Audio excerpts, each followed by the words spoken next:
Good evening, everybody, and welcome. My name is Sabir, pronouns he, him, and I direct events here at the Strand.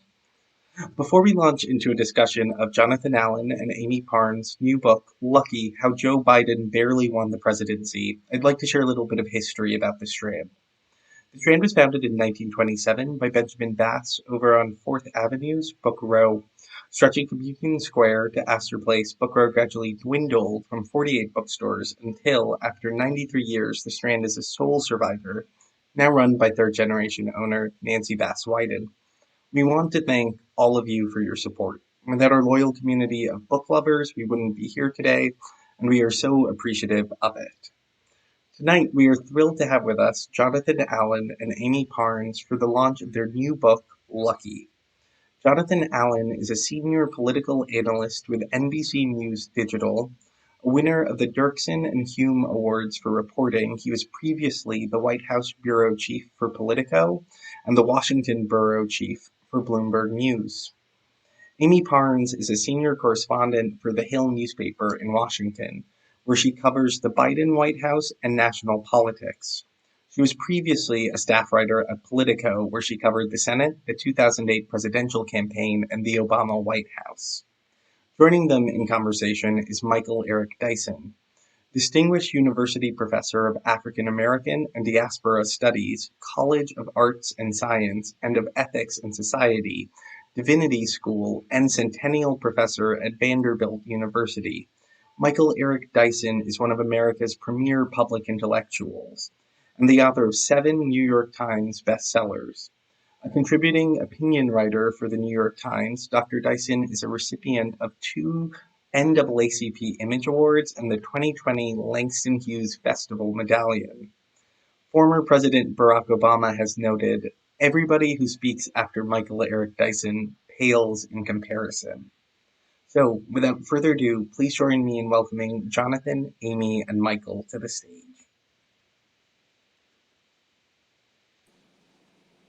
Wait a minute, we got Jonathan there. I don't see Jonathan. Ah, There he is. I'm here. Very good.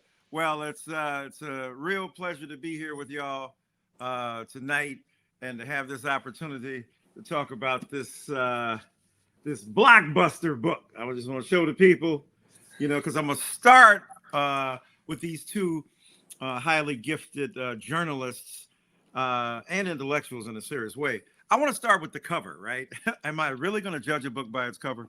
Well, when I thought about it, I'm nerding out on philosophy, right? Because I'm thinking about moral luck, and the ways in which moral luck plays a role. And I ask you about that in a minute. But when I saw that cover, it reminded me of W.H. Auden's poem, Musée des Beaux-Arts, where he's looking at Peter Bruegel's painting, The Fall of Icarus, because Icarus is falling from the sky. He put the feathers on with the wax, and he flew too close to the sun, and then he, of course, went in the water.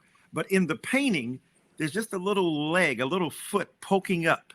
And Auden is saying that for the most part, people are going on their ways. They don't, your suffering or your fate doesn't in any way necessarily occupy the center of the story. So when I saw Biden's face down here at the bottom of the picture, so to speak, and whether or not authors choose their titles, I don't know. Choose their covers. I'm sure they ran it by you and stuff, and it's interesting in the design. People have something, but I thought it was interesting in regard to moral luck, because he's overwhelmed by so many forces larger than himself, bigger than himself, and it reminded me of that Auden poem. Because people are going on, he said, dogs are going on their doggy way.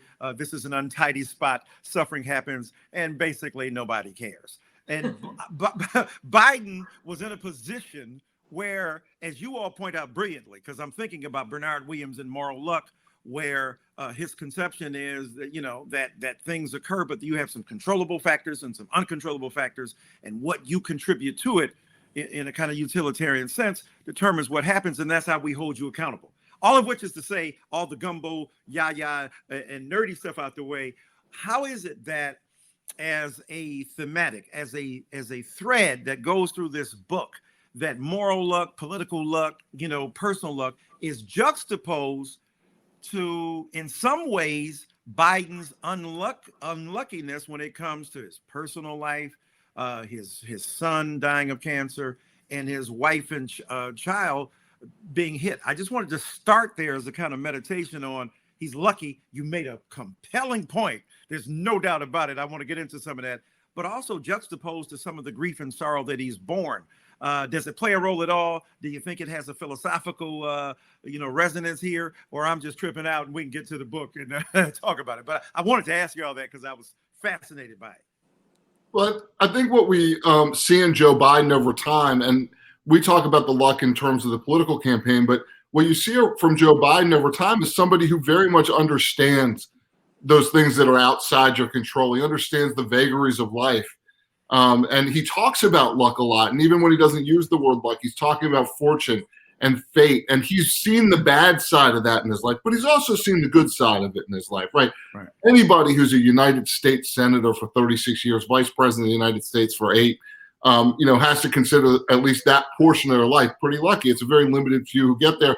And not all of them get there because they're the smartest or they're the best on the stump, or, sometimes you get to run against a witch like the Delaware Senator Chris Coons. There are certain, so I think he is somebody that understands this greatly. And so I think, as we looked at lucky, we didn't think of lucky in a pejorative sense in any way, shape, or form. Every successful person I know has one or two things going with them. Either they're the biggest narcissists in the world with the biggest ego world, or they understand that part of their success owes to luck. And this book is about that magic dust, and you termed it moral luck, right? In a sort of philosophical sense. I think there's a lot of people in this country that believe in moral luck right now because Joe Biden is the president of the United States. Right. Yeah, and the way I like to see it is maybe Joe Biden got lucky, maybe the country got lucky, maybe both happened. We kind of leave it up to your interpretation. And the way we explain it is the way he got lucky. We take you through the primary and the general, obviously, but we talk about why we say he got lucky, and the barely in the subhead or the subtitle, it comes from the fact that everyone wants to focus on the 81 million in the popular vote. But when you think about it, when you dissect it and you look at the states, you see that it was only 43,000 votes, which is nothing when you think about it. It could have gone either way. And that's what people don't realize. People say, what do you mean? I mean, John and I get tweets about this every single day. And we try to explain this to people. Some people, I think, are a little bit in denial, but I think for the most part, 43,000 is a very small margin. It's much smaller than what happened in 2016. Yeah. I always hear somebody say it wasn't that close, and I say, really? Because I remember it took 4 days for the networks to call it, for them to be confident that these 3 states, Georgia, Arizona, and Wisconsin, had actually gone in Joe Biden's favor. And I look at the percentages, and I'm like, 1/4 of a point in one of them, 1/3 of a point in another, 2/3 in the third. That flips the other way. And by the way, those are coin flip elections and statewide elections. Any political operative will tell you that. They go the other way. Election gets thrown to the House, 26 Republican delegations in the House. House makes Donald Trump president again. It is, it's not as close as you can get because Al Gore, 537 votes, whatever it was. But it's a whisker. Right. Well, no question. The 44, 43, 44,000, Wisconsin, Arizona, Georgia, contesting. And given the luck of the draw, if Trump had pulled upon one of those threads that he had weaved into the Supreme Court, and they hadn't, just forgotten all of their jurisprudence and their legal theory and their legal training, it could have gone. It was by a hair's breadth, and it was pretty remarkable. And you talk about, other, like Amy said, other forces and factors, the major one of which, you named several things, but the major one of which was, in a kind of cynical way, was the pandemic itself, right? Because Joe Biden's out here, in Iowa, the darn app doesn't work. So you can't figure out until 4 days later, I ain't really do that well. And then, Klobuchar and Warren are taking out, the other centrists. I think it was Bloomberg and Mayor Pete. So, it's like, all right, stand back, let him have at it. So he's going like, cool. And so, or even when, you know, he faced his own kind of, I guess, real struggle there when, and we'll talk about that a bit, and Kamala Harris comes at him on the busing stuff, but he kind of evades that too. So the thing is that, but the big thing is the pandemic itself, something he can't control. Talking about moral luck. That's not something he can control, right? But it's like what they said about Katrina. Look, the storm may be indifferent to where you live, but not the consequences, right? Not the politics of it, not where you live, higher or lower. And so talk to us a bit about that cynical, was it Anita Dunn? I'm trying to remember. So I think it was, you know, talked about the pandemic and the role it played in the kind of moral luck and the political luck of Joe Biden. Well, you know, in the primary, Michael, everyone was sort of talking about Joe Biden, the gaffe machine, and what's he going to do next. And that was part of the narrative and the thread. So I think what happened was COVID happens and he basically gets off the campaign trail. It's a really good excuse for him to get off the campaign trail. Right. And he's trying to break through and he doesn't really know how to break through. And you see them struggling. You see them put in a TV studio in his house.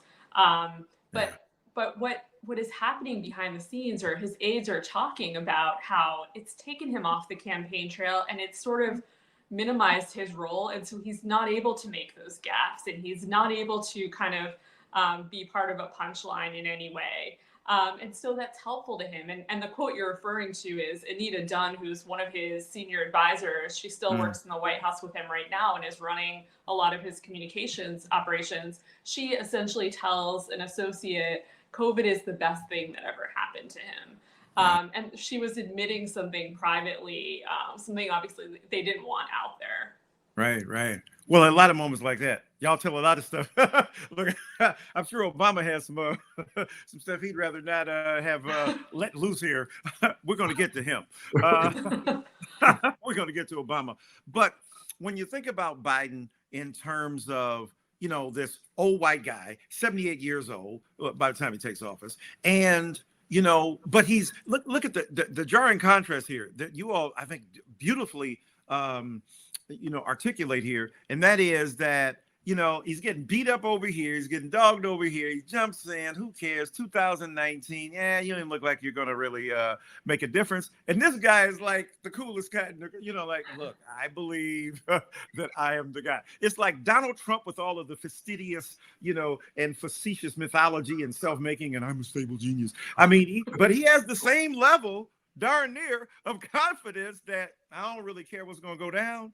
At the end of the day, I will be standing. I mean, I'm thinking about another old white guy named Clint Eastwood, a great philosopher, who said, man's got to know his limits. So, I mean, tell us about that. That is utterly fascinating to me, reading your book and seeing how many times you're counting the dude out. He's really marginalized in a certain way, certain gaffes, and not even a gaffe. When he, what was that that thing he said against the woman about the dog-eared? I wrote it down. Oh my God.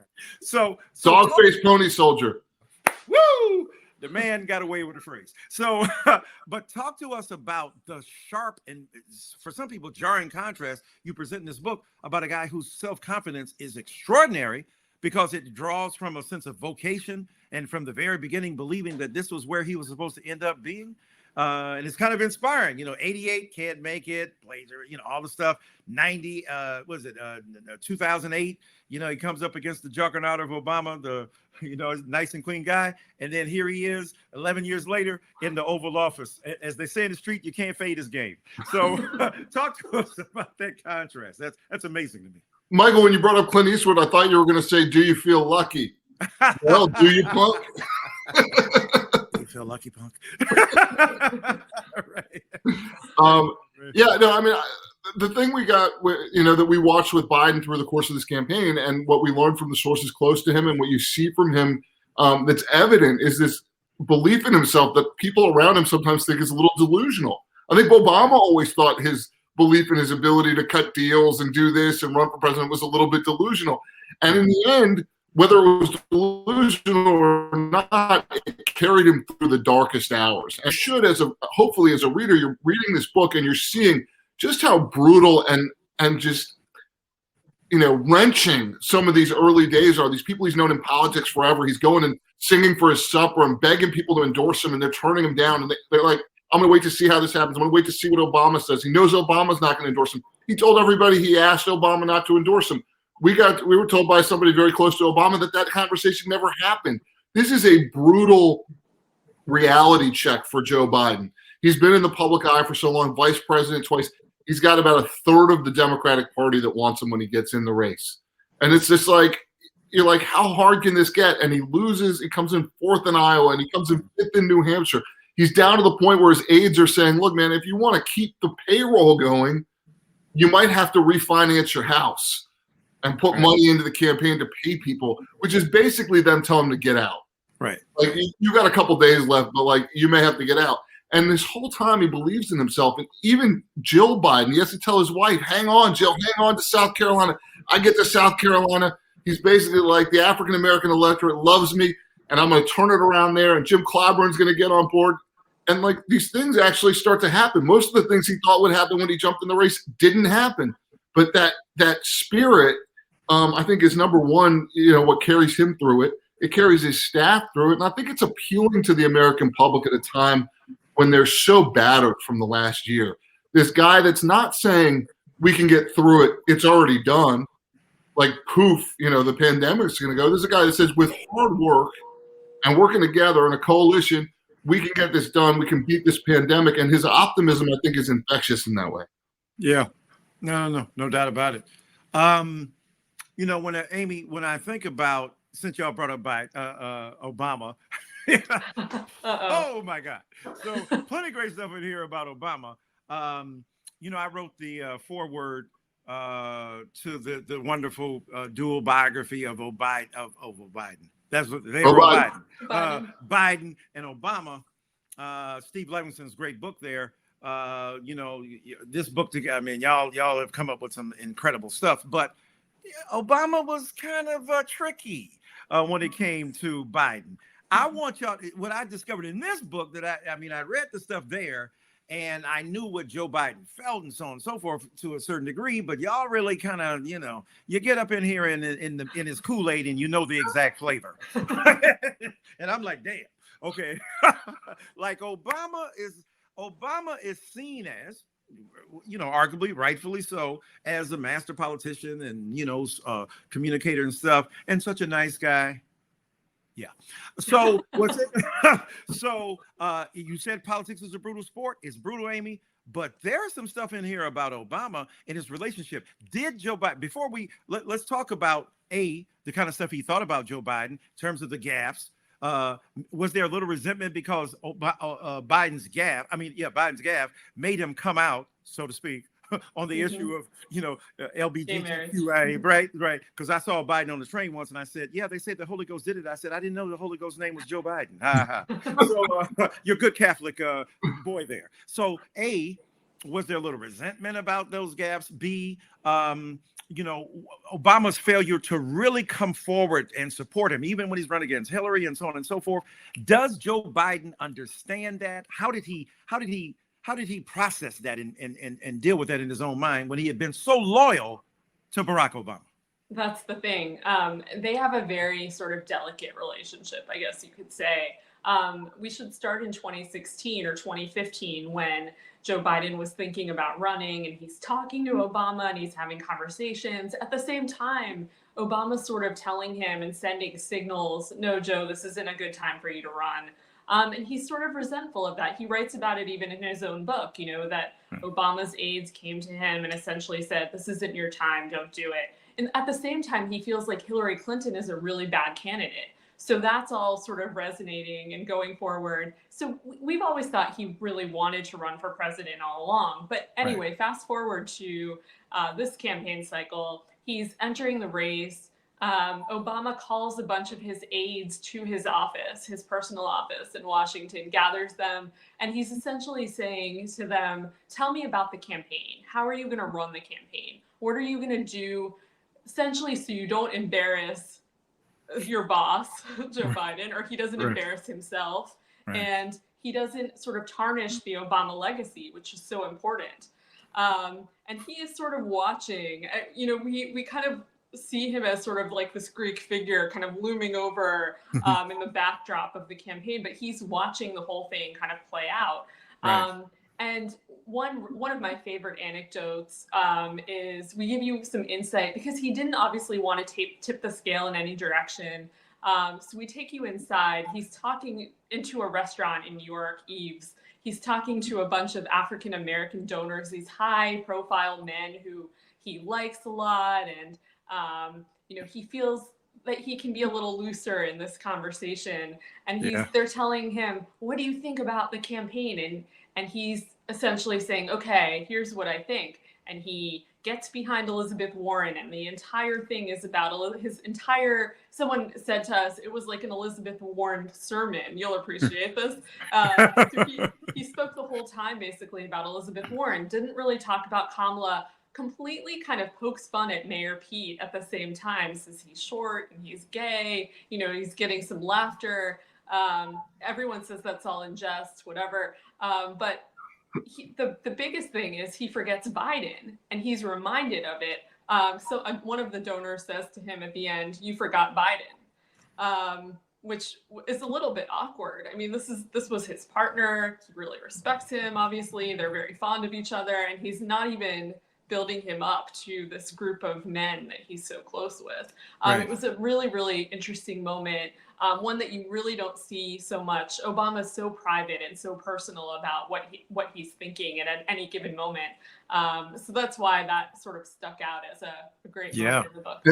And in the book, we use Obama as kind of a device, almost like a Greek chorus for the Democratic Party during the primary, but a Greek chorus that is as wrong as everyone else watching the primary. I mean, dude, all that sagacity and undeniable charisma, but there was some real tension there. Michael, just one thing if I can.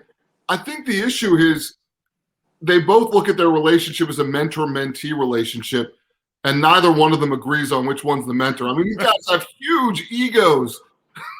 Yeah. Well, yeah, and Joe Biden said, look, I'm 78, bruh. I've been here before. I mean, you're a great guy. But here's the thing.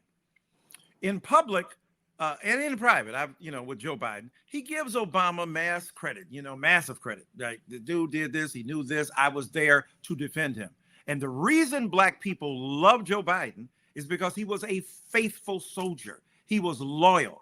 He wasn't undercutting him. He wasn't spitballing him. He wasn't throwing darts at him. He wasn't trying to, undercut him or subvert his potential authority, which is always the fear, especially when Black authority comes into play, right?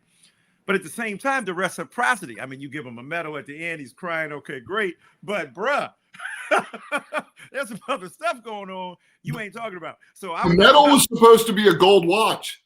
That was the parting gift. Get off the stage.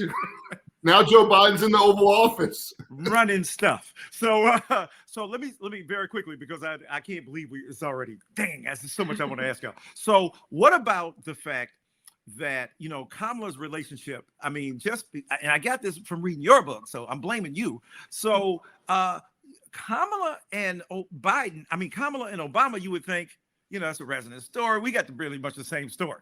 We're African-American people, but, we were mixed race. We came up, we did our thing. Is it right to suggest that, with Biden, there's a very obvious consternation that is premised on these gaps, and it's ostensible hurt and pain to them? But what about Obama and Kamala Harris? I was picking them. I was like, that's a book in there. So what's the tension there? I think you remember Obama said she was the best looking attorney general in the country. Of course. And her response was like, she didn't bail him out. He had a pretty big controversy there for, 24, 48 hours. Yeah, there wasn't much of a bailout. Yeah, pretty much controversy, plus other things that Michelle didn't say. But right, exactly. I think Kamala Harris is a rough subject for Barack Obama, generally speaking, because of that. But I mean, they're not similar as politicians. I mean, Kamala Harris grew up in politics, worked inside the system. She's much more, in some ways, like Joe Biden is as a politician than Barack Obama, who is an outsider who at the very least claims he doesn't enjoy politics. They're very different people, and yet at the same time, I don't remember either one of them saying a bad word about the other. And Harris was out so early. in this campaign. I mean, she got out in November, I think, like beginning of November of 19. There wasn't really much of a time or a space for Obama to weigh in. I think if she had been, moving toward a nomination, you might have seen Obama lift a finger for it, but it wasn't going to happen until she showed some ability. Yeah, it ain't always what you say is what you don't say. I'm just a preacher reading significations. Also, there's a difference between him growing up in Hawaii. I mean, there are similarities, immigrant parents, whatever. He grew up in Hawaii. She grew up in Oakland. These are very different experiences. HBCU, both parents, people of color, and she read as, quote, blacker throughout her history in a way. I'm just about in the terms of the semiotics. Yeah, your word, Michael, not mine. That's why I said the semiotics of race. But let me get to this about Jim Clyburn. Some more juicy stuff. So people think they know, Mr. Clyburn, you think he's nice and stuff. It is. I mean, I'm not saying he ain't the Black Mr. Rogers, but, he might be the Eddie Murphy version of Mr. Rogers. Hey, boys and girls. So when y'all reveal here that Clyburn takes him aside during a break in one of these, South Carolina debates, and it's like, bruh, you have not stepped up to the plate and, said what you need to say about a Black woman as a Supreme Court justice. And then y'all reveal the Simone Sanders deal, like it's a little bit more complicated. One Black person's like, no, don't touch it. Don't even go there. I will beat you down. Right? But Clyburn was like not having it. This is a necessity. Take us into that tension. Because it might not have happened, and therefore it might not have taken off the way it did after Clyburn's, affirmation of him. And then of course his standing up behind him. Talk about that, Amy. Well, that's the thing. Everyone thinks that it was like a given that he was going to endorse him. And what John and I do is we take you inside the room. They were having conversations on the side, off to the side, about what it would take to endorse him and how he would do it and what he wanted. And you're right, Clyburn, I mean, you don't get to be the House Majority Whip just by being a nice guy. I mean, he was getting not only, think about the climate at the time. He hadn't really scored any high profile endorsements. He was desperate. His campaign was down for the count. He needed someone like Clyburn. He needed a member of the leadership. So what Clyburn does is he essentially says, okay, I'm going to do this endorsement, but these are my conditions. One of the big conditions is I want a Black Supreme Court justice on there, because he sees that that is a permanent thing. It is a fixture in Washington. He wants it done. He tells Biden before the debate, you have to say this. You have to get up on the stage and say this. He's sitting and he told back. It was a woman too, right? He said a female exactly, justice. Exactly, yes. And he's sitting back and taking in the debate. He's there in person. He's seeing that Biden isn't mentioning it. And so he's waiting and waiting and waiting. Finally, there's a commercial break, and he dashes out of his seat and goes to find Biden. And he sees Buttigieg coming to him. He dodges him, goes to find Biden. It's funny because he goes there with such urgency that his colleagues thought he needed to go to the bathroom. But essentially, he tells Biden, look, I told you this is what you needed to mention. You haven't done it. I need you to do this. And so we all saw the moment playing out on TV, but this is sort of gives you some insight into what was going on behind the scenes. And Michael, I'm not sure everybody necessarily intuitively appreciates why Jim Clyburn is so important and why in South Carolina. I think there's a quick sketch version of it that says Jim Clyburn endorses in South Carolina and all the Black people in the country vote for Joe Biden. And obviously it's ridiculous. But there is, and we go into this a little bit in the book. We go into it and some of the history of this, which is that Jim Clyburn basically was the guy that got to the top of the pile among a group of Southern Black congressmen that came in and congresswomen that came in the 1992 round of redistricting. What happened is the power in the Congressional Black Caucus moved south. It was northern African American city, people from cities, Charlie Rangel. You're talking about John Conyers, right? Like that group was in charge, and their politics and their culture and their sensitivity is very different than what you get from Jim Clyburn down in Columbia or Sanford Bishop in Southwest Georgia, right? And what happened is all of a sudden there was this bumper crop of black officials from the South and the CBC.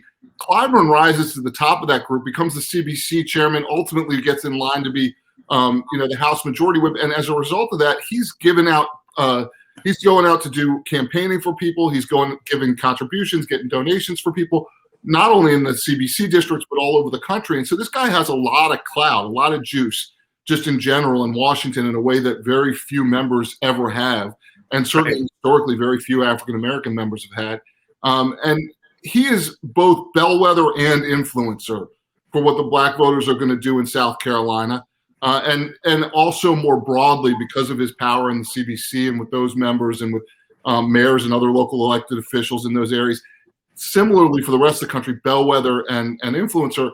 And because of the way Democrats do their delegate allocation, African-American majority districts tend to have a disproportionate effect on the outcome of the Democratic primary. Black voters, if they're voting as a block for one candidate, you can get a lot more delegates in those districts. And we talk about that in the book. And I'll just wrap up here real quick.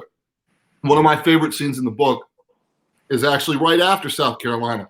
On Super Tuesday, Clyburn invites members of the CBC to come have dinner with him and watch the Super Tuesday results coming in. And they all have scorecards to figure out how many delegates are coming in from each state. That's crazy. Yeah, right. And these guys and women are sitting in the Lincoln Room, named for Abraham Lincoln because he used to use that area as an office when he was in the House. And they're sitting in the Lincoln Room, and right on the other side of that wall is a statue of Jefferson Davis, donated to the Capitol from Mississippi in like 1931 at the height of Jim Crow. And inside, here are the members of Congress, the CBC, which is only like 50 years old, nominating a president. Yeah. And it's just it tells you almost everything you need to know about, not everything, obviously, but it's like a quick encapsulation of the slow change of this country and the instant quick change of Joe Biden in this election, and the relatively quick accumulation of power of CBC members, in the last decade or two. Right. No, that's very powerful. And Amie, the kind of quicksilver change, of course, and then the way in which the amped up, sped up process of that realization of black political power. But what y'all, to me, again, in reading your book, the substrata here, because there's so many, behind the scenes things playing out, is the fact that there's a generational divide in black people as well, right? Mm-hmm. So that the old folk are gone when they say the young, the woke, y'all, I love that term, you call them unwoke, Joe. That's funny as hell. So, my man, right? Never a more awake, unwoke dude. So here's a guy, unwoke Joe, right? Versus the kind of younger black people who are like, he's the father of the crime bill. He's the, person who did with busing. We didn't even get to Kamala Harris and all that and how he kind of, that blew it for her. I do want you to speak very clearly about that. It almost, because the rumor was, of course, Joe Biden wasn't having it. That was Dr. Joe Biden wasn't having it. It was messed up. So I want, how y'all deal with that is beautiful. But the point is that there's a generational divide. The older black people are going, first of all, what white person back in the 70s wasn't tripping on busing? Secondly, we saw the black people in line with the ministers saying, get these crackheads out of our communities. So in the same way that both Clinton at that time and then Biden in the Senate were responding to pressures from black people as well, saying, look, it's messed up here. So in other words, not only the legacy of black people having long historical memory, but their centrist politics contrasted with the woke progressive stuff that was going on in the younger generation. And y'all, that's alive to me and lucky. I mean, it's beautifully done. I mean, talk to us, Amie. We talk about this. It's funny. In the primary, there are all these people around Joe Biden who are Biden folks. In the general, all these other people come in. A lot of them are Obama people. And so we have a debate playing out in the book that talks about, on the heels of all the racial justice fights and all of that, what Biden's going to do. There are some people who want him to kind of talk about the crime bill and kind of come back and say why he did that. And there are other people who are saying he really needs to go left and he needs to appeal to these voters. And there's an entire fight going on. And I think Biden really remains true to himself throughout. He never really he never really goes left. He kind of stays true to himself. I think that's one of the biggest messages in this book, that he was able to sort of stay on message and be himself throughout, whereas everyone else was sort of trying to kind of make him out to be someone he wasn't, or try to change him. Right. So that's a very Right. interesting sort of Yeah. dynamic in the book. No, it's true. I got two quick questions because I know there are other people trying to get in, but I got the floor, y'all. Hold on. So very quickly, the Kamala stuff, the comment about Me Too, Joe. I mean, in a different way, right? That was me, the little girl, right? Speak briefly about that, because that's fascinating.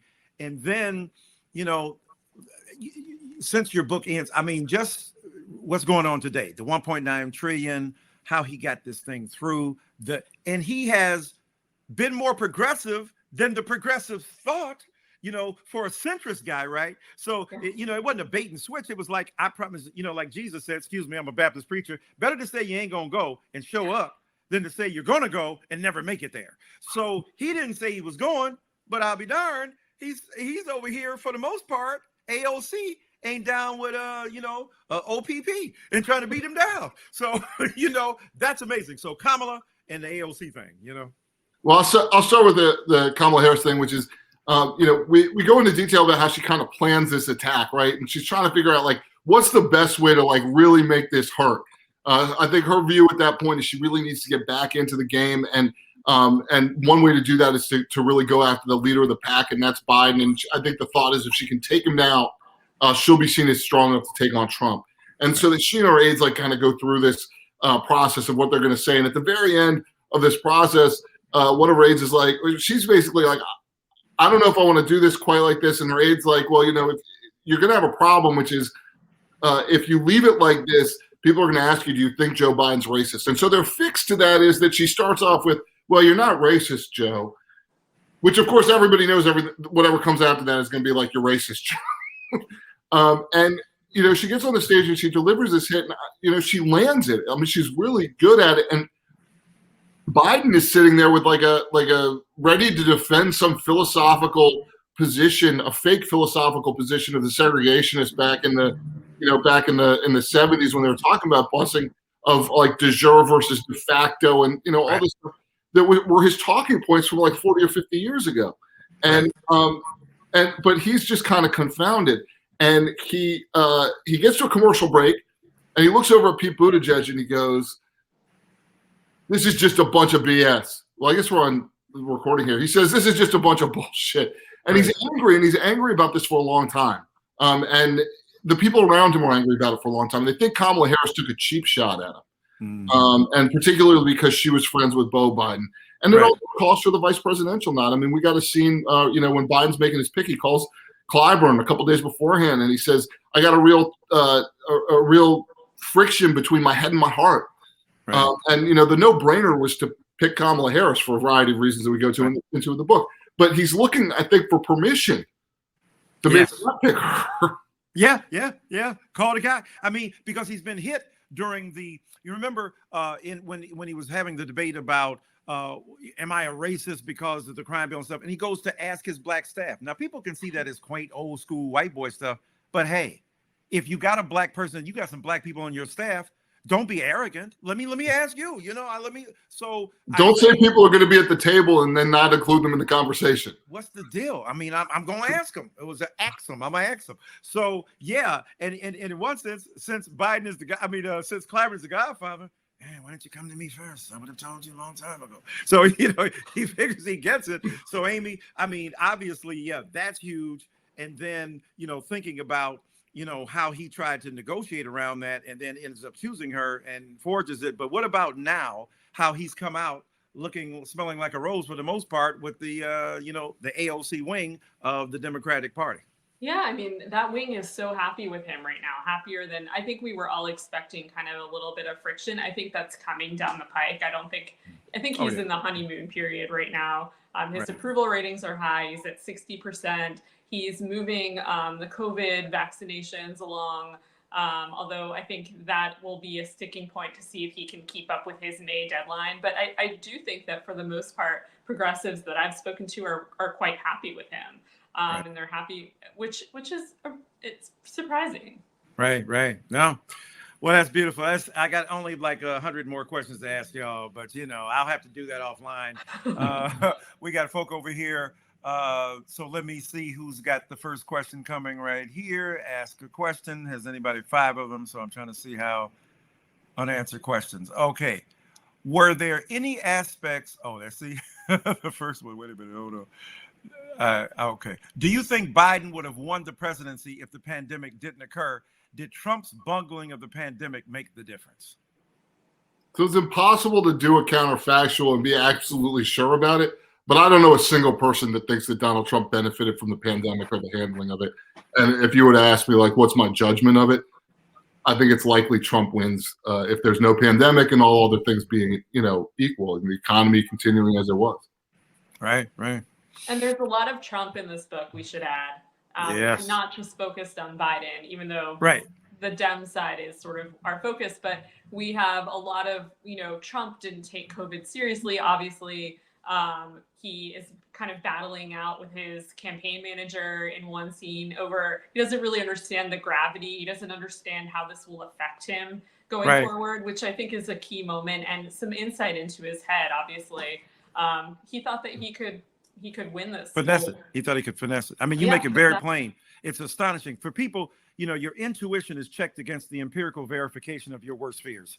Thanks a lot. Thanks a lot, Lucky. Because I was reading that like, whoa, okay, I thought that, but this is reporting. That's just me. I'm just some dude, trying to prognosticate and philosophize, and y'all giving up the data over here. I was like, well, damn.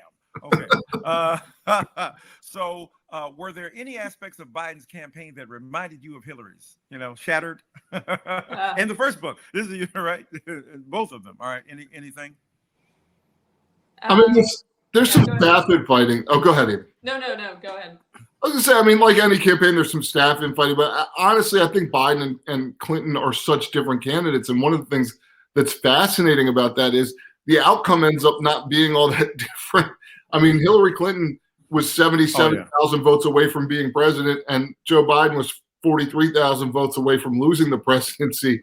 And what you realize is most Americans are pretty polarized into our camps, and the political operations have figured out how to communicate to people pretty well and get most of their folks out and get them riled up. And so, the differences between the candidates are, can be very small and also, I think, meaningful. And, what I look at that I think Biden did best, and I believe Amy agrees, I'll let her speak for herself. He had a message that was about what he could deliver to the public, that the public wanted. Right. I'm going to calm things down. I'm going to have character, compassion, competence. And you're not going to have to worry about what I just tweeted or what I just said or what nuclear missile might be in the air. And it was a very easy message that he could fit a lot of policies into and a lot of his own behavior, especially after COVID hit. Easy to fit in that behavior of a calming presence and somebody who wasn't rushing to the microphone every 5 minutes, wasn't trying to be a scientist. And Clinton, her slogan, and a lot of, I think, the way she articulated what she was doing was, I'm with her. And it was about her, and it was less about what she was going to deliver to other people that they wanted. So I actually think that was huge for Biden. And it's not just the slogan level. It's what you do with that slogan and how it reflects who you are and what you're going to do for other people.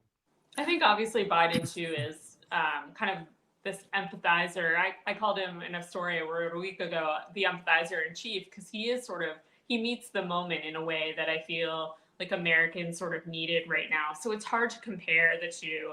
But we do know, as we mentioned, that he thought that she was a really horrible candidate and that she didn't appeal to a certain demographic that Trump took away from Democrats, particularly in states like Michigan and Wisconsin. And so I think that's why you saw Biden sort of focus and hone in on that a little bit more. Right. He's a sweet souled man. Whatever you think about his politics, whatever you dismiss, not that he can't be fiery, as that those lines, some of the stuff you got in the book about him talking, what he's talking about, especially directed toward, say, the viewers and not the honchos at the television station, right? He loves to say people are a horse's tail, which I find cute. Yeah, Dak Nabbit, Jiminy Cricket, it's Jimmy Stewart on steroids. But what's interesting though is that at the same time, what was supposed to work against them, given the theme of your book, the stuff that was supposed to work against them, you're in a woke generation and you're an old white guy. Guess what? The old white guy turns out to be Papa. Thanks. We appreciate you. Because the other old white guy is over there doing damage. And I think that's another thing that people underplayed and underestimated and undervalued, that in a head-to-head, if you've got the country go after the young black man, going for the old white guy, who's going to be better than another old white guy who's going to speak a different kind of language that taps into some of the values that the people looking for an excuse not to vote for that old white guy, but they could vote for this old white guy. And I think Jim Clyburn understood that ingeniously. We touch on that point you just made in the book where we say, like, particularly African-American voters, you got to know when you hear somebody that sounds like Archie Bunker, whether the Archie Bunker that governs like George Wallace or the one that governs like Lyndon Johnson. Yeah, that was great. And they look at Biden and they go, hey, this guy's on my side. He might talk like an old guy. He might say something, unfortunate about 7-Eleven, or he might go on Charlemagne the God and the Breakfast Club and say something that sounds pretty dumb. But at the end of the day, when he's going to make policy, I'm going to be at the table. People who represent me are going to be at the table. And this guy's not trying to harm me. Exactly right. I mean, that's a great point. I want to go on, but I got to say this. So, to a lot of older black people, they're going like, look at the win-win. He sounds like, the Confederacy, but he votes like he's got a conscience. I mean, and not quite, I'm not being literally, but I'm talking about in terms of old white guy, you're reading the kind of semiotics of race. You can see the symbolism and stuff. And oh my God, who is he? And then they knew, this is our friend. There's some white people you don't know, and there's some white people you do know. And that's the kind of guy we do know. We know him, we like him, we dig him. And I think Clyburn brilliantly articulated that, and the gratitude that Joe Biden showed, right, which is remarkable to me. I've never heard a president talk about white supremacy and systemic injustice and systemic racism in an inaugural speech. And when he accepts finally after those 5 days, he goes, black people, look, you have my back and I've got yours. Remarkable in so many ways. All right. I mean, he's doing stuff Obama couldn't do because of race. So white privilege allows him, ironically enough, but he's also doing some stuff substantively that he goes further than what Obama thinks about race as well. But enough of me. I'm just the moderator. Let me ask you this. So could you speak to what Biden and his campaign thought of Elizabeth Warren? You want to take that? All right, Amy, you want to jump in? What did Biden and his campaign think of Elizabeth Warren? I mean, we know what Obama thought about it. John, do you want to take this? Yeah. So, I mean, I think that, we don't go deep into how the Biden campaign viewed Warren, in part because they were on such opposite trajectories the entire time. There was a point where Warren's going up and Biden's going, down. Yeah.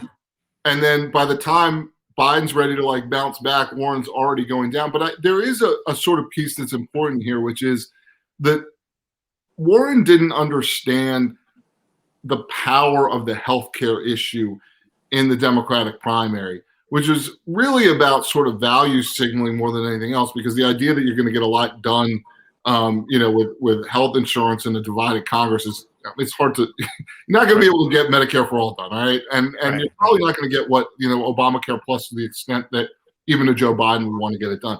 But what happens there is they're watching Warren flail as she's moving back and forth on, first she won't answer whether taxes are going to have to be raised for this. And then she changes her position on it. And I think the Biden people are watching her thinking she's not as tough as we thought, but Biden actually liked Warren so much, or thought so much of her ability, that in 2015, when he was thinking about running, he asked her to come visit him at the Naval Observatory. We report this for the first time, and invites her in and says, I'd like your endorsement. And by the way, if I run and I win the presidency or I win the nomination, I'd like you to be my vice presidential candidate. And Warren tells him she's not really ready to make any commitments. Interesting. Yeah. Interesting how that, right. When I read, what's interesting though, is that what room would that have left him for the Kamala Harris negotiation? It's just a very interesting. I think he promises the vice presidency to a lot of people over time. But one of my favorite Warren moments in the book is when she totally takes out Bloomberg in the Nevada debate, and we kind of take you inside her thinking, and really inside her thinking. She smoked him. Yeah, she smoked him pretty good. She did a big favor for Joe Biden. It may not have been the reason she did it, but she did a big favor for him because Bloomberg was looming on the sidelines, and there were a lot of Democrats. I don't know if folks remember. There were a lot of Democrats who were like, Biden falls, I'm ready to jump on Bloomberg. The enemy of my enemy. So do Kamala and Biden have a personal friendship, or is it a matter of political expediency? Probably B. I mean, clearly she and Beau were friends, as we discussed earlier. But I think he had Gretchen Whitmer more in mind, which we talk about in the book. And when John talked earlier about the battle between my head and my heart, and he's sort of confiding in Clyburn, I think he was, like, as John mentioned, asking for permission because he really identified with Whitmer the entire campaign. Thought that they were very similar, thought that she could be a really good partner. So I think he was looking around. I think that she was always sort of the front runner, but he wanted to consider some other people in the mix. Right. Including Susan Rice. He really likes Susan Rice a lot, and she didn't, it ends up that nobody knows her, and she had some problems with, people going to hit her on Benghazi. Obviously, she had nothing to do with the actual attack on Benghazi, but there were some political reasons that Susan Rice was difficult. Right.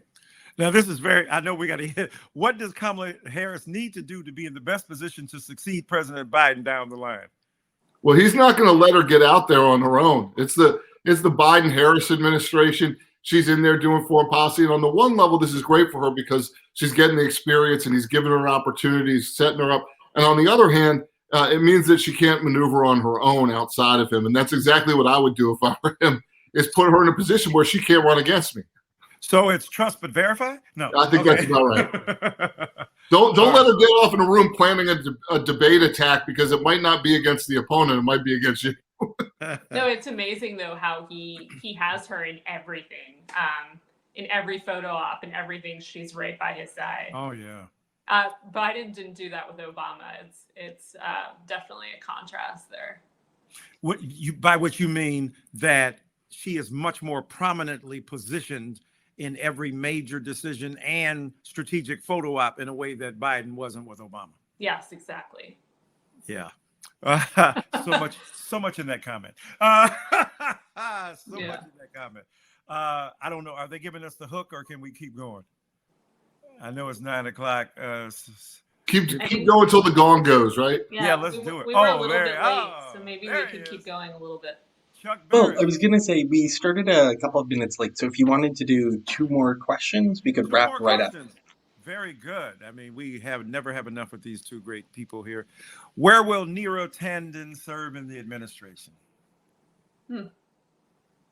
Well, she'll definitely be there for sure. What do you think, John? Yeah, I mean, she'll be influential. She was somebody who never, has a lot of influence in the Democratic Party and never went to one of the flavor of the month candidates. Right. I think Biden is very cognizant of that, and I think that's why he put her in that position in the first place. I think whether it's a White House job or even somewhere on the outside where she can continue to be an advisor, she's somebody who will be listened to. And the reason people listen to her is not because she's the nicest person to sit around. It's because she has smart stuff to say. Yeah. Like you want her, if you're a Democratic administration, you want her input. Of course. But here's the thing that amazes me, and I'm sure y'all can't weigh on this, but I'm going to say it anyway. All of these senators who are talking about PC and cancel culture on the right, are a bunch of like thin skins because a woman tweeted you. Like she didn't beat you down. I mean, your Piers Morgan, whatever his name is, I'm gonna storm out because you talked to me about how I talked about Meghan Markle, and then he lost his job. So my point is it not, politically, how does that play out? If you claim all of this PC cancel culture stuff, but you're afraid of a woman who has tweeted you and gotten in your grip, so to speak, do they pay a price for that? Is it seen as contradictory or hypocritical or just business as usual in Washington, D.C.?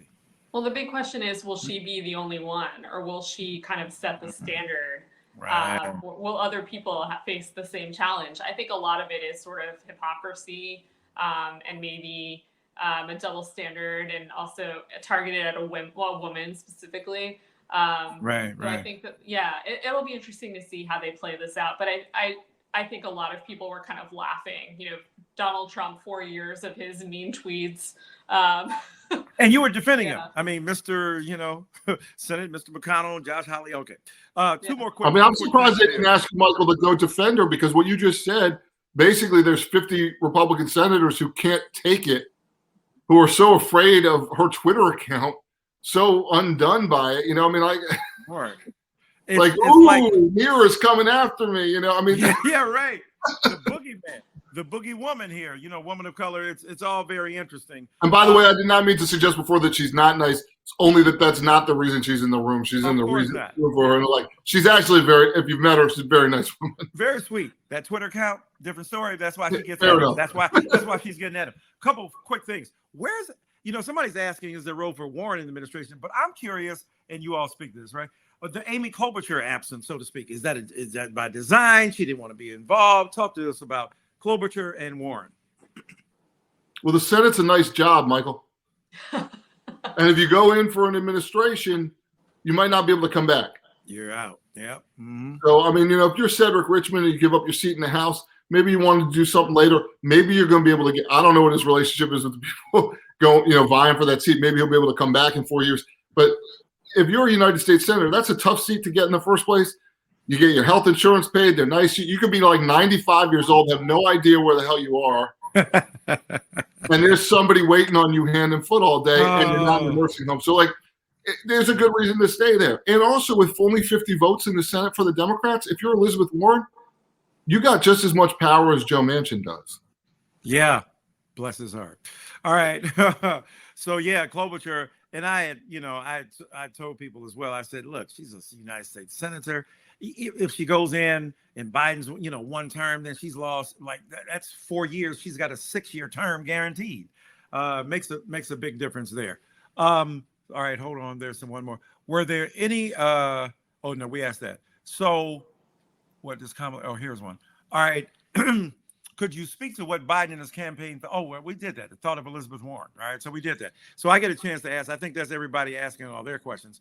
To end on, then, what do you think? I mean, is there concern about?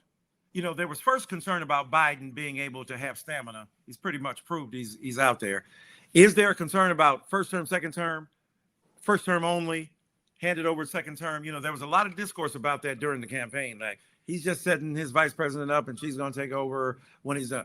I'm not sure that's how it works in politics when you're trying to hold on as long as possible. What's your read on that? I think it's a one term. Every signal that I've gotten from inside the White House says it's a one term. He always kind of referred to it as a transitional presidency. And so I don't think I see him running again. Mm-hmm. I think if that's the case, he won't say it until the last possible moment. Right. Because otherwise he's a lame duck immediately. Absolutely.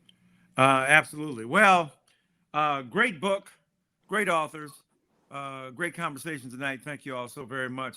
Y'all need to go check this book out. Very, very engaging, brilliantly written, conceived, executed. The through line is very powerful, but they have so many subplots going on there as well.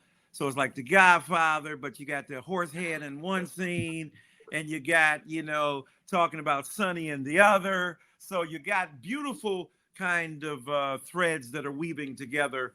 Thank you all so much for writing this book. Fascinating. And a lot of stuff on Trump we didn't even get a chance to talk about that's very revealing. But thank you all Thank you so kindly. much, Thank you, Michael. Michael. We really appreciate it. And thank Thank you. Thank you. Thank you all for a fantastic event. Michael, thank you for doing a better job of selling the book than I could. Those of you watching, if you haven't purchased the book, you can click on the green button center of your screen, which says Purchase Lucky. I'm There. Yes, and please let us know what you think of it. We're on social media. We'd love to hear from you on what you're liking, not liking. Tweet us. Let them know what you like by buying the book. Then talk about what you don't like. We'll come and mark up your Kindle with some edits if there's stuff you don't like. Oh, and on that note, thank you, Amy, Jonathan, Michael, for a fantastic event. And thank you to our audience for spending your evening with us. Everyone, be safe and have a wonderful night. Thank you. Thank you. Thank y'all. All right.